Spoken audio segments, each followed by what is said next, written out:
அஸ்ஸலாமு அலைக்கும். Welcome to Fasila's Islamic world. இன்னைக்கு நம்ம பார்க்க போகிற டாபிக் ஜம்ஜம் கிணற்றில் போடப்பட்ட ஞாபகார்த்த பொருட்கள். வாங்க வீடியோக்குள்ள போகலாம்.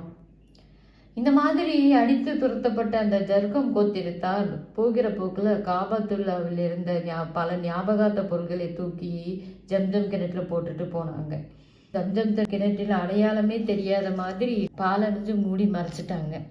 மக்கா நகரை காலி சென்று ஓடிவிடவே அவர்களின் அக்கிரமத்தால் மக்கா நகரை விட்டு வெளியேறி அக்கம் பக்கத்தில் வாழ்ந்து கொண்டிருந்த ஹஜரத் இஸ்மாயில் அலைஹிஸ்ஸலாம் அவர்களுடைய வம்சாவளியினர் மீண்டும் மக்கா நகரில் குடியமர்ந்தாங்க. காபத்துல்லாவை பராமரிக்கும் முத்தவழி பொறுப்பு மீண்டும் அவர்கள் வசம் வந்துவிட்டது.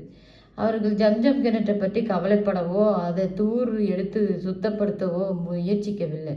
ஒரு நீண்ட நாள் காலத்திற்கு பிறகு அப்துல் முத்தலிப் காபத்துல்லாவில் முத்தவலியா பொறுப்பேற்று கொண்டார். அடிக்கடி அல்லாஹ்விடம் ஜம்ஜம் கிணறு இருக்கும் இடத்தை காட்டி தருமாறு துவா கேட்டுக்கிட்டே இருந்தார். ஒரு தடவை அவருக்கு காபத்துல்லாவில் ஹத்தீம்குள் படுத்து உறங்கி கொண்டிருந்த போது அவருடைய கனவுல ஒருவர் வந்து இந்த குறிப்பிட்ட இடத்தை சுட்டி காட்டி இந்த இடத்தை தோண்டுங்க, இந்த இடத்துல தண்ணீர் இருக்குது, அது என்றும் வற்றவும் செய்யாது குறையவும் செய்யாது என்று சொன்னார். அதே நபர் அவர்களின் கனவுல பல முறை வந்து கூறவே அந்த கனவு உண்மையாக இருக்கும் என்று நம்பி அப்துல் முத்தலிபு தம் குறைஷி கோத்திரத்தாரிடம் அந்த கனவை பற்றி சொன்னார்.